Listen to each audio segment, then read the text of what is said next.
Appeasement is often a word that is highlighted at this time. What does the word appeasement mean? Well, a diplomatic policy of avoiding war and making concessions. Is this a positive or negative? Well, history tends to use the word appeasement as one of the most negative words possible. Again, I would caution you on that and ask you to really think this through. We have to understand World War I was not named World War I. We all know this. It was the Great War, the war to end all wars. Nobody was ready on this continent to repeat another episode.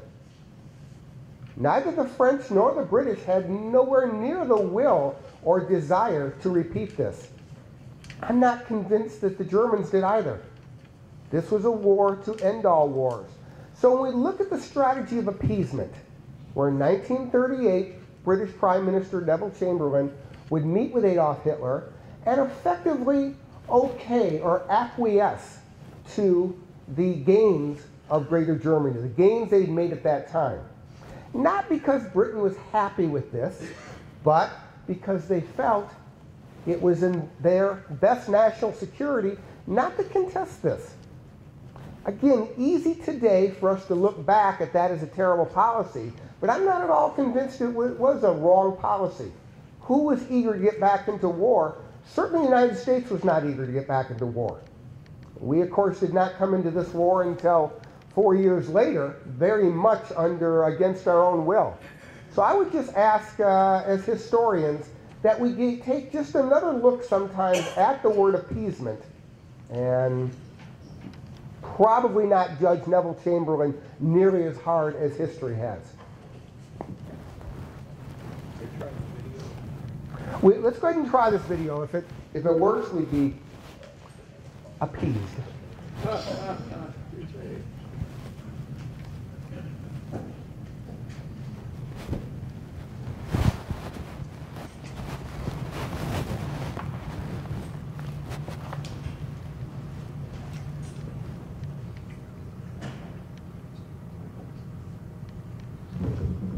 They all work wonderful in the classroom.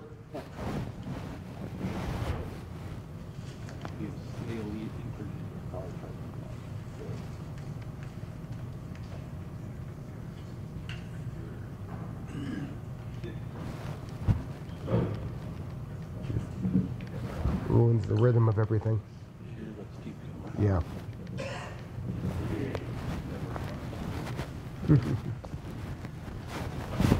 Well, again, sometimes the best plans just do not work out. And so let's think about this appeasement conference that we're familiar with. So Neville Chamberlain comes back and effectively it says we have garnered a peace in our time. Look at the international response to German unification. Internationally, Russia acquiesces to this. And we'll sort of find out why in a few moments. France, they do not have the ability to stop Germany. And Britain clearly does not have the will to stop them. The United States, we are continuing our isolation. We can look at President Roosevelt this time as sort of a one step forward, two steps back type strategy.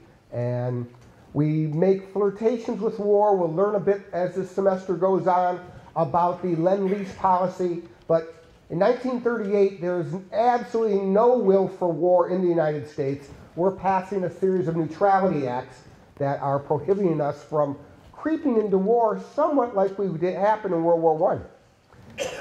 The League of Nations would dissolve. And the League of Nations, I've never really liked to categorize that as a failure either. This was a body set up in 1922 at the Peace of Versailles. And this was effectively a body that was going to try to harmonize with the world. We have a lot of skepticism today with the United Nations as a world government. Well, having been a proud employee of the United Nations back in the 1990s, I assure you it's many things. It's not a government. And the United Nations today, as the League of Nations did then, they only issue decrees or proclamations or order under voluntary consent. There is no enforcement mechanism. today we have a Security Council that does have enforcement authority, rather vague on that. Certainly no such thing in the 1930s. So trying to look at moral persuasion, and it was not effective. So understand that to lay all the blame on Britain for their appeasement policy, I think might be a little short-sighted. I really do. Because certainly the international community was not at all lined up to rebuff Germany. Who was Britain at this time? Why Britain? Well, remember, Britain was the dominant country on the planet prior to the World War. And certainly go back 25 years prior to World War I, in 1914, Britain controlled 20% of the globe. The sun never set on the British Empire. So this is a century of empires. It's a time of rising nationalism. And I tend not to look at Germany as an extraordinary example of it. Merely another example of incredible nationalism. When you think of the extent of the British Empire, the French empires, the United States Empire at this time. We were very much an empire, and we'll see that in a couple of weeks, how our empire interests in the South Pacific ultimately collided with Japan. That led our way into entry in the war on that side. So international response to German unification, relatively limited. Russia acquiesced. Why? Well, Russia had their own ambitions. Russia was also not happy with some of the ramifications of the First World War. And thus you can see Russia is ready to embark upon a campaign to reclaim some of their lost land to Finland. And so they really have no moral right, nor do they have any desire to contest Germany when they have their own designs in the very near future of reclaiming some of their lost territories. Russia had long coveted a return of this land in Finland. It was lost in their civil war between the Mensheviks and the Bolsheviks, and thus a winter war, which we have to understand is skeptical. Students, so much of what we do in this classroom is critical thinking, getting us to examine what we're taught and why we're taught this. Well, you don't have to be a military expert to figure out going to war in Finland in the winter has its drawbacks. Well, they would attack, and while ultimately they would be successful, they would send over 1 million-member Red Army. They would be successful, and Russia would reclaim their lost territories. So it's a very positive thing for them. And again, another empire that had reached its zenith, it has fallen since the Tsar, was looking to renationalize. And nationalize, again, is what so many countries were doing at this time. Nationalism is one way to describe the middle 20th century. The Finnish army is valiant, but they are encircled by the force 5 times greater. They repel, they embarrass, but ultimately 1 million defeats a force, 1/5 its size pretty much every time. They would sue for peace. And upon suing for peace, you see these massive casualty numbers. And what it really tells you is that the Russian army was nowhere near prepared. Yes, they were successful at a cost far staggering. And there's many reasons for this. What was Russia's level of unpreparedness? We have to go back to the 1930s when they were facing an absolute famine in their country. And Russia just lost tens of millions of people to a great famine. And it's very questionable if Joseph Stalin could keep the regime going. A variety of different 5-year agricultural plans garnered, some success. But this particular adventure here really exposed Russia for the paper tiger that they were. And that was picked up very astutely by Adolf Hitler. He feels very empowered by this for a few reasons. Again, didn't necessarily have antagonistic ambitions that that really were challenged by Russia. But when he saw the unorganized Russian army and the ineptness, that certainly would put in his mind some plans for future use, and we know that to be Barbarossa down the road. So German Blitzkrieg, what is Blitzkrieg?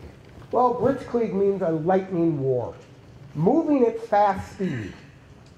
And if we think of World War I primarily as the machine gun war, World War II is going to be the tank war. And these tanks are going to move very fast in comparatively. And comparatively is what we have to do.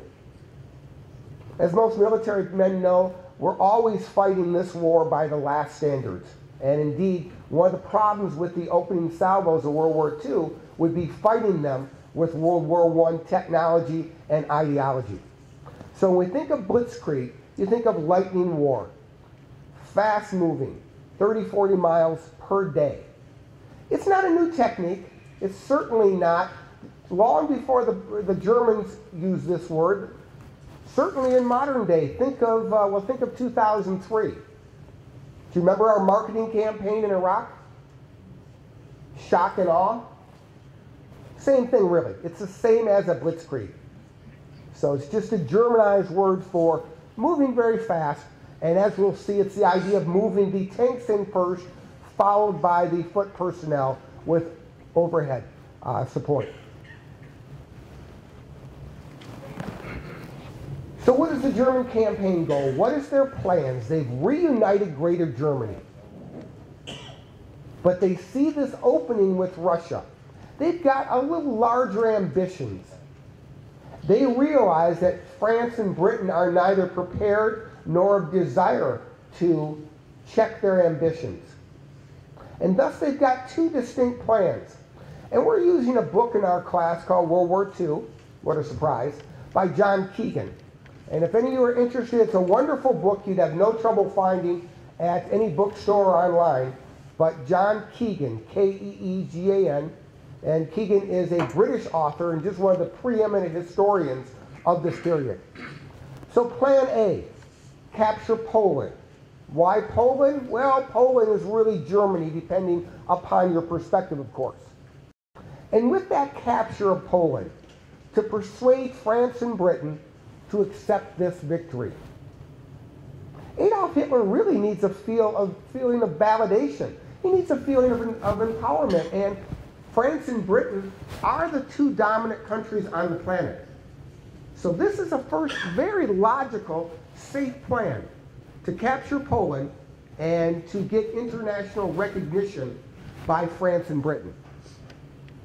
In the event that would not happen, the idea of not capturing Poland was not really something that the Germans were concerned about. But in the event that the French and the British would not acquiesce to their gains, then wonderful, turn west and invade France.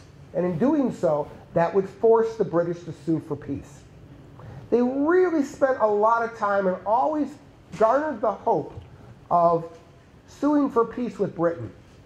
While there is a plan called Sea Lion, the invasion of Britain, we'll talk a bit about that next week. For the most part, that was not always forefront on Adolf Hitler's plan. The plan was to consolidate Greater Germany, which he'd done, and to set up a series of buffer states. Now, we would hear these buffer states terms in the post-World War II genre. For those of you who study U.S. history after World War II, we understand that the Soviet Union set up a series of buffer states. Well, again, not a new strategy. It's really not. Particularly after having lived through the physical war of just, 1914 to 1919. So keep in mind these plans. Plan A is to capture Poland and persuade Germany and France to accept it. And Plan B, if that does not work, then go through and invade France and force Britain to sue for peace. Well, Poland was just what the title says there. It was indeed really the wreckage of Poland. Poland was a very easy 36 days. 36-day war. Russia also attacked Poland as Germany attacks from the east, Russia is attacking from the west. Both countries had their designs on Poland. 1 million soldiers move in. Tremendous amount. And they would merely annex Western Poland. And by annexing, it means you're keeping the political structures and installing your own governments. And the Führer, the regime, was very good at doing that. And that's a very effective way of doing that. Really rarely do you want to uproot the entire government and create a new government. Then you're sort of nation building. It's much easier to annex, take out, and depose, and install your own people. The campaign was incredibly successful, overwhelmingly successful, but the problem was it did not establish blitzkrieg as a viable strategy because it was too easy. It really was, because it was too easy. Poland just didn't offer any resistance. And it caught the world very much at shock. It truly did.